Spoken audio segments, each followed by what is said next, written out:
Donald Trump had a day off from court today, but on Tuesday, the political plastic showed up still trying to make fetch happen. A collection of puppets swearing there are no strings attached and hoping they show enough loyalty to Trump to be VP, and it's gonna be them. The red tie gang followed the example set by other Trump surrogates who showed up in New York this week, including House Speaker Mike Johnson. The judge inside, his daughter is making millions of dollars running against Donald Trump, raising money for Donald Trump's political opponents. I'm sitting there listening to a guy on the stand that they had to get out of house arrest because he lied in another court. The judge's own daughter is making millions of dollars doing online fundraising for Democrats. You've got relatives of the judge that are benefiting financially. The only thing that's being done wrong is by this judge. His daughter's making money, raising money for Democrats. The real bookkeeping that we need accounting of is Judge Merchan's own family member collecting millions of dollars as a Democratic operative.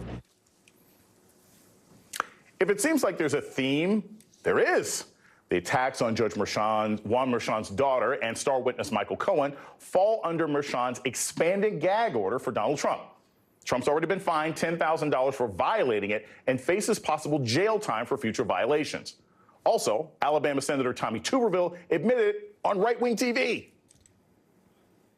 Hopefully we have more and more senators and congressmen go up every day to represent him and be able to go out and overcome this gag order. And that's one of the reasons we went, is to be able to speak our piece for President Trump. Meanwhile, New York Magazine journalist Andrew Rice told our colleagues last night that he witnessed something interesting in the courtroom. Well, in court yesterday, actually, I was sitting close enough that I could actually look over Trump's shoulder and see what he was reading. At one point, he was actually reading the quotes that these individuals were, and going through and making notations with a pen on the paper. Before or after?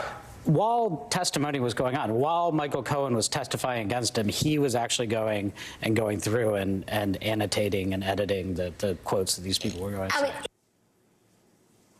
Look, NBC News can't independently confirm Rice's personal testimony, but it's worth noting, regardless, that Judge Merchan's expanded gag order bars Trump from making or directing others to make public statements about witnesses and the family of courtroom participants. Joining me now to discuss is Yodit Tawalde, former prosecutor and criminal defense attorney, and Brian Tyler Cohen, MSNBC contributor and host of the No Lie podcast. Yodit, I will start with you. So, look, this is confusing to me. Okay. I thought we were at a point where nobody liked ghostwriters anymore, but clearly that's what Donald Trump wants to do here with these puppets that he's got outside. Who is that actually helping? Because it would seem to me, maybe the jury doesn't know that he's doing this, but I don't know that the public would necessarily like it. It's not necessarily going to affect the prosecution at all. What's the value of having these surrogates out there talk smack about the judge who's overseeing the case that you're in? Well, it's clear that Donald Trump only cares about his campaign. That's all he cares about, right? Mm-hmm. The jury is not looking, they're not supposed to look at media at all about this trial. These individuals that are walking in the front row, in the courtroom being disruptive while Michael Cohen's testifying is not appropriate, but I don't think the jury actually knows who they are, right? What would matter for the jury, I think, is to see Donald Trump's family, not politicians, right? To see his family support him through this, I think would win big with the jury, but of course, there's no family members there. I think maybe one of his sons were present. I'm not sure, but this is purely to influence the election because he can't be out on the road campaigning like he wants to because he's a criminal defendant. Brian, this is the other part that gets me. So the criticism from all of these sort of no strings attached puppets, right? That Donald Trump these little right-wing NPCs. Yes, his little right-wing NPCs that he's got. It's going to be me. They're all hoping to be picked for VP.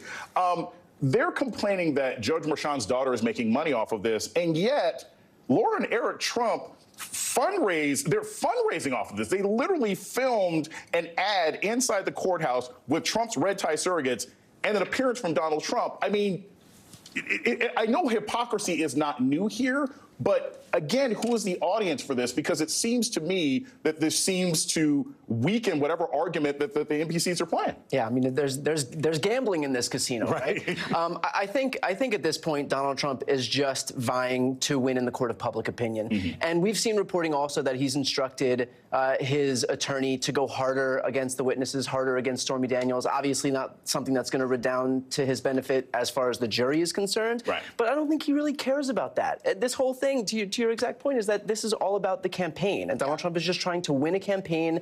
This is all an extension of his campaign. And if he wants to campaign as the tough guy, then he's going to do whatever he has to do in the courtroom or out to seem like the tough guy.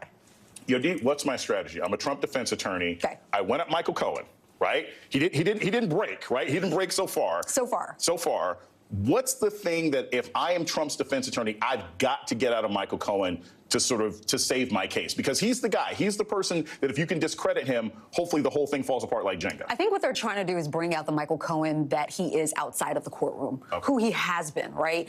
Well documented how much he hates Trump, especially on his podcast, his books, anywhere he can talk in the media, he's talking about Trump and he's talking about how he wants him to go to prison. What we have seen so far on direct with Michael Cohen is a calm, cool, collected. He's been rehearsed. He's been, the prosecutors worked with him over the past year about how he's going to answer these direct questions. But on cross-examination, what the defense wants to do is rattle him. They want the jury to see the bad side of Michael Cohen, right? To react. And I'm not sure if they did that on their first day at cross-examination. I think because the defense has so much to work with, they have so much in their arsenal, I don't think that they really landed some major punches. But they get another chance tomorrow, and what they want to do is get him out of character and really catch him in a lie as well. So here's the thing. Michael Cohen's been very clear about this, right? He doesn't like Trump. I hate the way that you walk, the way that you talk. He's made it really clear for years now. He can't stand this guy. Does that necessarily make you less credible? The man went to jail. I mean, I don't. So you're saying that doesn't necessarily even help? The first question that the defense asked Stormy Daniels when they were cross-examining her is, do you like the defendant? Or do you hate the defendant? And she said yes.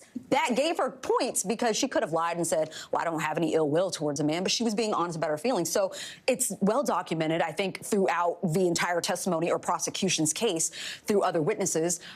His social media, just a few days before he took the stand, he was wearing a T-shirt with Donald Trump in an orange jumpsuit behind bars. So it's very well documented. I don't think that really matters. I think what they need to do is produce, his lies.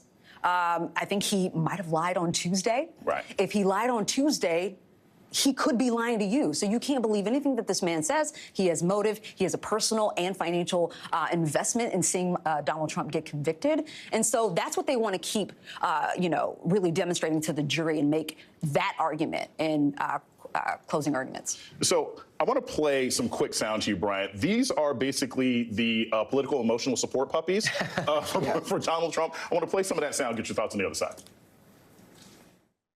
I called President Trump and told him I wanted to be here myself to call out what is a travesty of justice. I'm here, and all of us are here as friends of Donald Trump, supporting him in our personal capacity, sharing our opinions. That's why we're here today. I'm here for the simple reason to show support for a friend. I'm from the South. I'm here today to represent and to pay my respects to what President Trump is going through. It's a tough time for him. Brian, and I go with the point that Yodit just made. All these people are fine. None of them are his family. How does this hit with anybody who's watching this trial? Look, I think it's just showing the rest of the Republican base that they have a permission structure, maybe because this guy is a criminal defendant right now. They have a permission structure. It's okay. You can come back home to Donald Trump. We're all giving him our stamp of approval. But what it should really show Americans more broadly is that these people are supplicants. Right. They stand for nothing. They have no integrity, no dignity, no principles, assuming they ever had any of those things.